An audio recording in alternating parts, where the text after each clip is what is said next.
You're watching EAC News. Thanks for joining us. The Prime Minister Hun Sen has announced that the outdoor mask mandate has been lifted throughout the country from today, Tuesday the 26th of April, leaving members of the public to decide whether to wear masks or not by themselves. EAC News reporter Dashan Guchin has the story. In a special audio message released on Tuesday, 26 April 2022, the Prime Minister informed all members of the public across the country that after the Minister of Economy and the Minister of Health held a meeting on whether it was feasible to lift the mask mandate in Cambodia, the government has concluded that it is safe to stop wearing masks in outdoor public places. However, everyone must still wear masks in closed indoor places such as buildings, cinemas, and meeting halls.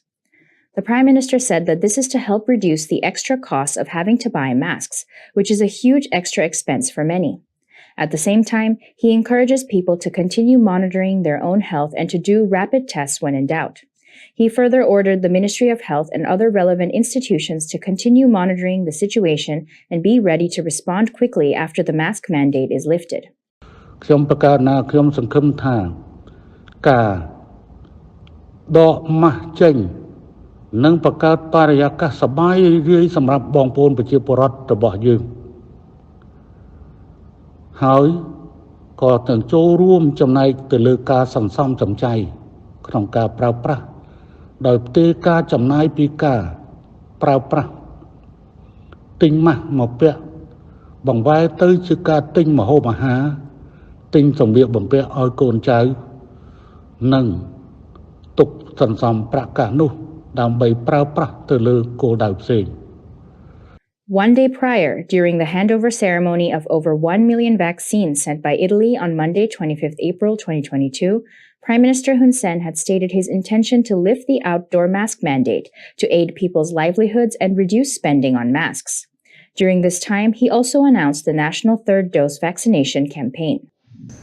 Prime Minister Hun Sen has said that in order to promote the effective removal of mask wearing in outdoor places, all citizens are urged to get at least their third dose of the COVID-19 vaccine.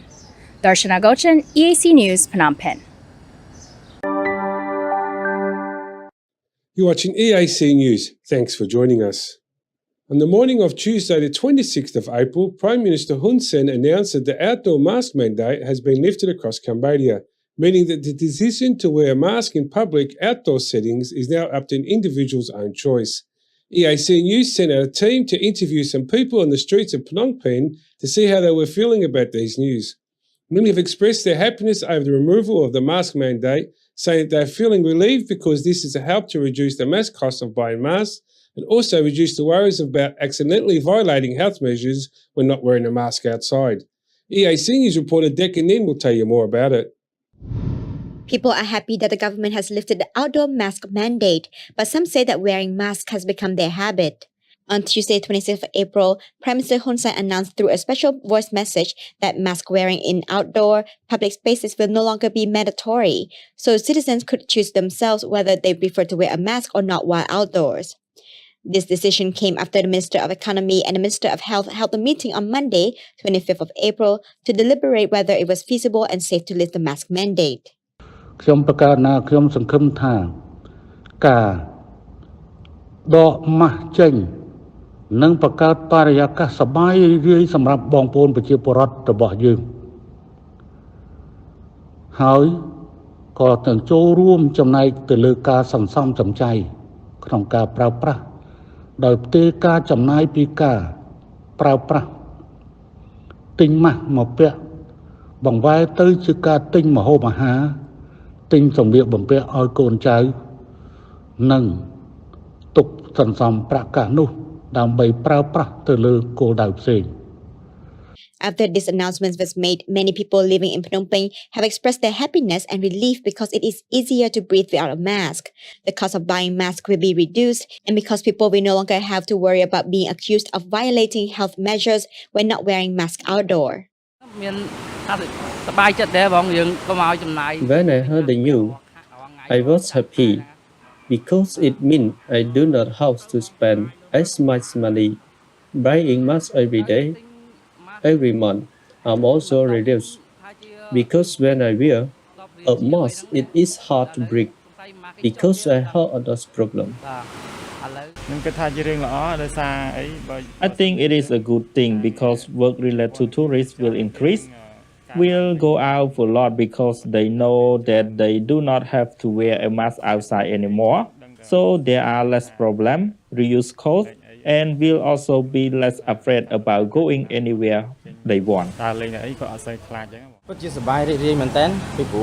We're really happy because now it seems we have freedom to hang out with each other, and we can go out a lot since people are more resistant to the disease, which is really good. I'm happy. We had to buy masks a lot and spend a lot of money, also because masks cannot be washed and reused, so we have to change masks often every day. And because there are many members in our house, it costs a lot. If we no longer have to wear masks, then we can reduce a lot. In the midst of this happy atmosphere, there are, however, some people who say that mask wearing has now become a part of their daily habits. We protect our health with masks because we do not know who is infected with COVID-19, so I always wear masks to be protected. And sellers like me, when people from a distance see us not wearing masks, they do not dare to buy from us. We have to buy a lot of masks. It cannot be counted, because in one day I have to change 2 to 3 times regularly. Also, my children, grandchildren, son-in-law, they are still using masks every day, even though everyone has been vaccinated 4 times. We still use masks regularly. Most of the people that EAC News team interviewed seem unconcerned about the recurrence of COVID-19, believing in the government measures in place and trusting the level of local herd immunity achieved, which they see as being further strengthened by the administration of booster vaccine doses. Concerns about re-emergence of the COVID-19 are there, but I have already received 4 doses of vaccine and I have had no problems at all. I just come from abroad, I travel a lot and faced no problems. There is no infection, nothing. I trust the vaccine. I think it is okay, it's normal now because all of us have been vaccinated. While the royal government has lifted the outdoor mask mandate, Prime Minister Hun Sen still urges all to wear masks while in crowded public areas in order to reduce the risk of transmission. ខ្ញុំប្រកាសណាខ្ញុំសូមចូលរួមអបអរសាទរជាមួយប្រជាពលរដ្ឋដែលថ្ងៃនេះនឹងបានរំដោះខ្លួនចេញពីម៉ាស់ក៏ប៉ុន្តែក៏នៅតែអំពាវនាវឲ្យរក្សាទុកម៉ាស់ជាប់នឹងខ្លួននៅពេលដែលចូលដល់កន្លែងដែលត្រូវចាំបាច់ពាក់ម៉ាស់ដោយបានកំណត់ដែលក្រសួងសុខាភិបាលនិងផ្នែកពាក់ព័ន្ធនឹងរៀបចំវិធានការបញ្ជាក់ទៅតាមក្រោយថាកន្លែងណាដែលពាក់និងកន្លែងណាដែលមិនពាក់ After the 28th November outbreak in 2020, Prime Minister Hun Sen released a video from his house on the 15th of December 2020 with a special statement introducing the implementation of the 3 do's and 3 don'ts health measures, which included mask wearing as a priority. Since then, people in Cambodia diligently wore masks for more than a year. Finally, today, Tuesday, 26th of April 2022, the outdoor mask mandate has been lifted. Dekanin, EAC News. You're watching EAC News. Thanks for joining us. The National Commission of COVID-19 Vaccination of the Ministry of Health and released a statement urging citizens to get at least the 3rd dose of the COVID-19 vaccine. Following the Prime Minister's highest recommendations during his speech at the handover ceremony over the 1 million AstraZeneca vaccines delivered by Italy on Monday. EAC News reporter Srey Paul Kong has further details. The National Commission for COVID-19 Vaccination issued a statement on Monday, 25 April, encouraging citizens to get their 3rd dose or booster dose of the COVID-19 vaccine. The statement includes that the National Commission is currently continuing to provide 3rd or 4th dose of COVID-19 booster shot to those aged 5 and above at National Hospital, Referral Hospital, Health Center, and COVID-19 Vaccination Center organized in cooperation with hospital and the 25 capital provincial administrations. The National Commission underlined that the number of people who have received their 3rd or 4th booster dose of the vaccine within the 5 years and above age group is still limited. So the Commission further reminded and urged all eligible members of the public to go and get the booster shot in a timely manner at the aforementioned locations, which will be open every day, including weekend and holidays. The statement confirmed that all eligible will be able to get a booster dose simply by showing their COVID-19 vaccination card. The National 3rd Dose Vaccination Campaign was officially announced by Prime Minister Hun Sen on the morning of Monday, 25 April. during the handover ceremony of over 1 million AstraZeneca COVID-19 vaccines delivered by the government and people of Italy. As of Tuesday, 26 April, the outdoor mask mandate has also been lifted in Cambodia, meaning that members of the public can now choose whether to wear masks or not in outdoor public areas at their own volition. The Prime Minister has emphasized that with mask wearing no longer being mandatory, it is even more important that all citizens get their booster doses of the COVID-19 vaccine to build local herd immunity and ensure community protection. Sri Pokong, EAC News. You're watching EAC News. Thanks for joining us. The Minister of Public Works and Transport Senior Minister Sun Chantal has said that the construction of the Phnom Penh-Sihanoukville Expressway is 90.95% complete and the expressway will be ready for trial use in July 2022. He added that it will be officially inaugurated in a future appropriate time under the presidency of the Prime Minister Hun Sen. EAC News reporter Darshana Guchin has more.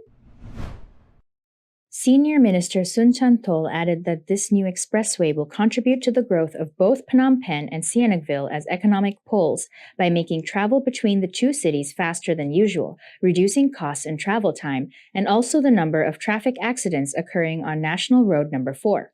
He further added that the royal government is currently studying the master plan to make Sihanoukville a multi-purpose special economic zone, and this expressway will help to serve this master plan by attracting more national and international investors. The Phnom Penh-Sihanoukville Expressway is 187.05 kilometers long and began construction on 22 March 2019. As of Tuesday, 26 April 2022, the expressway is undergoing the last stages of completion, and construction is scheduled to officially end on 31 May 2023. This new road connects Village 1 Samrang Kram Commune, Por Senche District in Phnom Penh to Village 1 District 3 in Sihanoukville. The expressway is built by PPSHV Expressway Co. Limited and a subsidiary of China Road Bridge Corporation, with technical inspection done by Min Consult SDN BHD. The total construction time is 48 months with a total cost of over $2 billion. The expressway will have 4 lanes with a total width of 24.5 meters, 7 intersections, 3 rest areas, 1 parking lot, 4 operation and maintenance centers, 40 main and medium bridges, and 5 small bridges, which all pass through about 8 kilometers of Phnom Penh and the 4 provinces of Kandal, Kampong Spu, Kokong, and Pria Sihanouk. The Phnom Penh-Sihanoukville Expressway project is the first expressway project in Cambodia, making it the most important strategic corridor project in the kingdom. The expressway will greatly reduce the travel time from Phnom Penh to Sihanoukville Port from 5 hours to just 2 hours, which will help to also reduce logistical costs. Darshana Gochan, EAC News.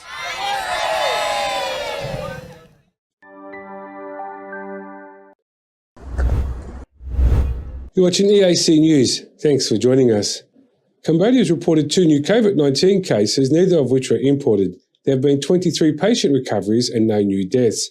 The Kingdom has now recorded 15,789 cases of Omicron, 1,362 imported and 14,427 community cases. Cambodia's COVID-19 case tally is now climbed up to 136,230 and the death toll stands at 3,056. The number of patients treated successfully since pandemic reached Cambodia is 132,968 and the tally for imported cases remains at 21,219. Healthcare workers are currently treated a total of 129 patients.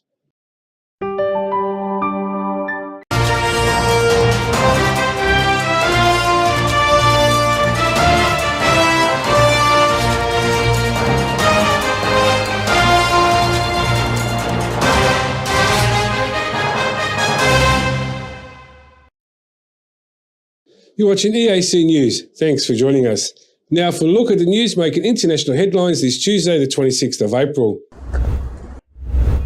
Dragon SpaceX ComCheck. The first all-private astronaut team ever flown aboard the International Space Station safely splashed down in the Atlantic off Florida's coast on Monday, April 25th, completing a 2-week science mission held as a milestone in commercial spaceflight. The SpaceX Crew capsule carrying the four-man team, led by a retired NASA astronaut who is now vice president of the Texas company behind the mission, Axiom Space, parachuted into the sea after a 16-hour descent from orbit. The splashdown, carried live by a joint Axiom SpaceX webcast, was originally planned for last Wednesday, but the return flight was delayed due to unfavorable weather. The return from orbit followed a plunge through Earth's atmosphere, generating frictional heat that sends temperatures surrounding the outside of the capsule soaring to 3,500 degrees Fahrenheit or 1,927 degrees Celsius. The astronauts' flight suits are designed to keep them cool as the cabin heats up. Applause was heard from the SpaceX Flight Control Center in suburban Los Angeles as parachutes billowed open above the capsule in the final stage of its descent, slowing its fall to about 15 miles per hour or 24 kilometers per hour, and again as the craft hit the water off the coast of Jacksonville. A small recovery boat with a 3-member team reached the Crew Dragon minutes later to secure the visibly heat-scorched craft as it bobbed upright in the ocean. The capsule was hoisted from the sea onto the deck of a larger recovery vessel about 40 minutes later, and the hatch was opened to let the astronauts emerge. Air camera shot from inside the capsule showed the 4 crew members strapped into their seats, garbed in their helmeted white and black spacesuits. The mission's crew was assembled, equipped, and trained entirely at private expense by Axiom, a 5-year-old venture based in Houston and headed by NASA's former ISS program manager. The U.S. Space Agency furnished the launch site at its Kennedy Space Center in Cape Canaveral, Florida, and assumed responsibility for the Axiom crew while they were aboard the space station. NASA's ISS crew members also pitched in to assist the private astronauts when needed. The multinational Axiom team was led by Spanish-born retired NASA astronaut Michael Lopez Alegria, 63, the company's vice president for business development. His second-in-command was Larry Connor, 22, a technology entrepreneur and aerobatics aviator from Ohio, designated the mission pilot. Joining them as mission specialists were investor philanthropist and former Israeli fighter pilot Eston Stebe, 64, and the Canadian businessman and philanthropist Mark Pathy, 52. Connor, Stebe, and Pathy flew as customers of Axiom, which charges $50 million to $60 million per seat for such flights. Launched on April 8th, they spent 15 days aboard the space station with the 7 regular government-paid ISS crew members, 3 American astronauts, a German astronaut, and 3 Russian cosmonauts. SpaceX, the private launch service founded by Tesla electric car maker CEO Elon Musk, supplied the Falcon 9 rocket and Crew Dragon capsule that carried Axiom's team to and from orbit, controlled the flight, and handled the splashdown recovery. SpaceX has been hired to fly 3 more Axiom astronaut missions to ISS over the next 2 years. Russian President Vladimir Putin on Monday the 25th of April accused the West of trying to murder Russian journalists and said that the Federal Security Service had thwarted one such attempt on a television reporter. This morning, the Federal Security Service stopped activities of a terrorist group that planned to attack and kill one of the famous Russian TV journalists, Putin told prosecutors. They have moved to Terra to preparing to murder our journalist, Putin said. He did not immediately provide evidence to support his claims. Reuters was unable to immediately verify the claims. The Interfax news agency said that members of the nationalist group had been detained by Russian authorities. Interfax said that the group, acting on orders of the Ukrainian spies, was plotting to kill Russian journalist Vladimir Solovyev. Putin said that the West was trying to destroy Russia from the inside, but that such attempts would fail. He said the US Central Intelligence Agency was directing attempts to undermine Russian and advising the Ukraine government. Putin also said foreign media organizations and social media had been used by the West to conflict provocations against Russian armed forces. Such actions, he said, should be stopped. Firefighters battled a blast in a multi-story residential building after a Russian attack on Ukraine's eastern city of Kharkiv on Monday, 25 April. Emergency worker broke into one of the burning apartments as local residents watched on. At least 2 apartments were severely damaged. Complete bastard. You can't even imagine, it is horrific, said one eyewitness, Alexander. Ukraine's general staff said Russia was shelling Kharkiv, its second biggest city. Shelling by the Russian army has intensified in recent weeks. Moscow, which described its action in Ukraine as a special military operation, denies targeting civilians.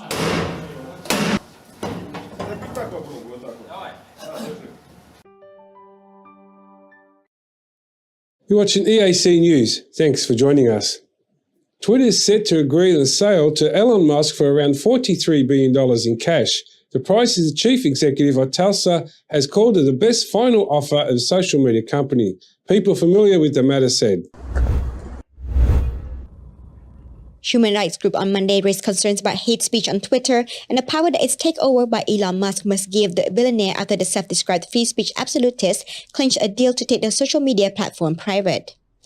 Musk, who is also chief executive of electric car maker Tesla, has described himself as a free speech absolutist who has been critical of Twitter's policies of moderating content on the platform. He has said Twitter needs to become a genuine forum for free speech. In a statement after securing the deal on Monday, Musk described free speech as the bedrock of a functioning democracy. Twitter is not just another company, human rights advocates noted. Regardless of who owns Twitter, the company has human rights responsibility to respect the rights of people around the world who rely on the platform. Changes to its policies, features, and algorithms, big and small, can have disproportionate and sometimes devastating impacts, including offline violence. Deborah Brown, a digital rights researcher and advocate at Human Rights Watch. Freedom of expression is not an absolute right, which is why Twitter needs to invest in efforts to keep its most vulnerable users safe on the platform, she added. Twitter did not immediately respond to a request for comment on concerns raised by the groups. While Elon Musk is an ACLU card-carrying member and one of our most significant supporters, there's a lot of danger having so much power in the hands of any one individual. Anthony Romero, executive director at the American Civil Liberties Union, told Reuters after the deal was announced. Amnesty International said it was concerned about any potential decision that Twitter may take after Musk take over to erode enforcement of the policies and mechanisms designed to moderate hate speech online. The last thing we need is a Twitter that willfully turns a blind eye to violent and abusive speech against users, particularly those most disproportionately impacted, including women, non-binary persons, and others, Michael Kleinman, Director of Technology and Human Rights at Amnesty International USA, said on Monday. You're watching EAC News. Thanks for joining us. A senior Russian diplomat said on Monday the 25th of April there was no point in having a ceasefire in Ukraine at this stage because Kyiv would likely use it as an opportunity to discredit Russia after Kyiv denied reaching an agreement with Moscow over the humanitarian corridor. Dmitry Polyansky, Russia's first deputy permanent representative to the United Nations, said Ukraine is compromising our efforts to open these corridors, so we don't think a ceasefire is a good option right now. Ukraine earlier denied reaching a deal with Russia on evacuating civilians from a steel plant in the southern city of Mariupol and said the United Nations should be the initiator and guarantor of any such deal. Polyansky said a ceasefire would only be an opportunity for Ukrainian forces to regroup and stage more provocations. He said Russia had not struck any residential areas in Ukraine's Black Sea port city of Odessa. Ukraine's Southern Air Command on Saturday said that 2 missiles struck a military facility and 2 residential buildings in Odessa. Russia had said earlier on Monday that it would open a humanitarian corridor for civilians to leave Mariupol's huge Azovstal steel plant, where they are holed up with Ukrainian fighters and are under Russian fire.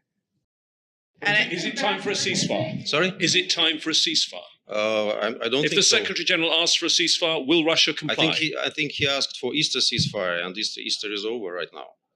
So you didn't comply with his call for an Easter truce. What? If he asks for a ceasefire when he goes to Moscow, will Russia comply and end its war? We are not supposed to comply with the calls. People comply with the orders, but not with the calls. So there was a call for ceasefire, and we opened humanitarian corridors which are not being used by Ukraine, and Ukraine is also compromising our efforts to open these corridors. So we don't think that ceasefire is a good option right now, because the only advantage it will give possibility for Ukrainian forces to regroup and to stage more provocations like Bucha, like I called to you. So frankly, it's not up to me to decide, but I don't see any reasons in this right now.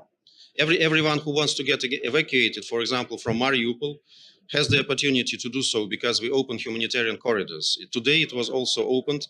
They claim that there are some civilians in this Azovstal, but they do not let them go. I don't see any logic in this. You're watching EAC News. Thanks for joining us. Mexican President Andrés Manuel López Obrador on Monday the 25th of April urged Latinos in the United States not to vote in November's midterm elections for politicians who have mistreated them, in response to a comment by former US President Donald Trump. siendo amigos. Trump boasted at a rally in Ohio at the weekend that while in office, he had forced López Obrador to deploy 28,000 soldiers along the U.S.-Mexico border to keep out migrants after threatening to slap tariff on Mexican goods. Asked about Trump's comments, López Obrador said no U.S. political party should use Mexico as a piñata, and that those with the right to vote should exercise it carefully. He told Americans of Mexican and Latino descent that if Mexico or some country in Latin America and the Caribbean is mistreated, do not vote for those parties and for those candidates whether they are from the Democratic or Republican Party. When someone goes too far and cause offense, we call them out so that our countrymen help us. Because there are 40 million of us, López Obrador told a new conference, don't forget your origins. At 36.6 million, Mexicans made up the largest population of Hispanic origin in the United States in 2017, a Pew Research Center report found ahead of the last presidential election. Trump sparked outrage en route to winning the presidency in 2016 by calling Mexican migrant rapists and drug runners. López Obrador, then in opposition, 2017 linked Trump's attitude to migrants to Nazi Germany treatment of Jews. As President López Obrador spoke warmly of the American president and said Monday he linked Trump even though he is a capitalist and that his presidency was good for both countries. Foreign Minister Marcelo Ebrard, one of the favorites to succeed López Obrador in 2024, rebutted Trump's comment. What happened yesterday is a man campaigning for an anti-Mexicanism that characterized him, Ebrard wrote on Twitter in reference to Trump's remark. In this government, we're patriots, and we have nothing to be ashamed about. Republicans are favored to win control of the House of Representatives and possibility the Senate in the election amid frustration with the administration of U.S. President Joe Biden. You're watching EAC News. Thanks for joining us. Let's have a look at today's finance. The CXX index is currently at 532.60 points, down 3.16 points or 0.59%. The daily exchange rate is 4,040 real to the US dollar. Now let's have a look at what's happening around finance around the world. Asian shares were cautiously high on Tuesday after a late revival on Wall Street. Though global growth fears stoked by China's stringent COVID-19 curbs and expect streak aggressive Federal Reserve tightening snap risk appetite. MSCI's broadest index of Asian Pacific shares outside Japan tickled up 0.8%, helped by China's blue chip index adding 0.33% after the worst day in 2 years on Monday. Hong Kong's benchmark Hang Seng Index also bounced 0.6%. Yet sentiment remained fragile after Twitter shares rose on news on Elon Musk that the world's richest person clinked on a deal to pay $44 billion cash for the social media platform populated by millions of users and global leaders. The nervousness about China's economic showdown hit Australia's shares early trade, with the local benchmarkers down 1.78%, hurt particularly by declining miners. Japan's Nikkei stock index rose 0.5%. US stock futures were little change in Asian trade. The stringent lockdown in China and its proliferation of cases spread over the big cities like Beijing is weighing the economic growth outlook. Investment sentiment, said Mashahir Rajkhandari, Asian Pacific Equity Strategist and BNP Paribas. If the lockdown situation persists for longer, it will impact China's economy significantly and also have an impact on supply chains across the world, he said. On top of China's lockdown worries, markets have also been fretted an aggressive pace of Fed tightening and could detail the global economy, which only has started to recover from the COVID-19 pandemic hit. The Fed is expected to raise rates by 0.5 percentage point in each of its next 2 meetings. Lockdown in China's financial hub Shanghai and have dragged into the 4th week as authorities stick to the dynamic zero COVID policy to combat the latest outbreak of Omicron cases. In currency markets, the dollar was defined federal as safe haven demand. China's offshore yen was steadier than earning trading at 6.5564 per dollar, after the People's Bank of China said late on Monday it would cut the amount of foreign exchange banks must hold on reserves. That helped it recover from a year low of 6.09 per dollar on Monday, hurt fears of China's economic growth. The dollar was high against most peers as its index basket of rivals of 101.58 just off its overnight 2-year break. Benchmark US 10-year yields were steady at 2.8121% in morning deals. Treasury yields related to on Monday from a hawkish Fed index highs as the China lockdown and growth fears set investors to the safety of US bonds. The same worries jolted on oil market on Monday as slicing of 4% in its value and its lowest in 2 weeks in early trade in Asia. US crude steadied up a bit at 0.05% at 98.59 per barrel, and Brent was 102.42, up 0.1%. Nasdaq ends sharply higher after Twitter agrees to be bought by Musk. Wall Street rose on Monday with the Nasdaq ending sharply higher after Twitter agreed to be bought by billionaire Elon Musk, sparkling a late delay rally in growth stocks. Twitter ended up 5.6% after announcing it would be bought by Musk in a deal that would shift control from a social media giant to the world's richest person. The SP 500 traded negative territory in much of the session but extended gains after Twitter's announcement. The SP 500 growth index ended up 1%, also bouncing back from an earlier decline. You can tell the growth wanted to rally all day, but the market was holding it down. The Twitter news came in just as a green light to start buying some of the growth names. They've been oversold for a while, said Dennis Dick, a trader of Bright Trading LLC. Earlier, uncertainty reverberated across the markets, with Chinese shares marking their biggest slump since the pandemic-led selling in February 2020, and European stocks falling in the lowest in over a month in fears of strict restrictions in China. Earth has promised to do better. It has promised to go to the next level, ending out crypto rivals and outshining the godfather Bitcoin, but the clocks are ticking. The number 2 cryptocurrency was supposed to be a weeks away from merged and transformative June.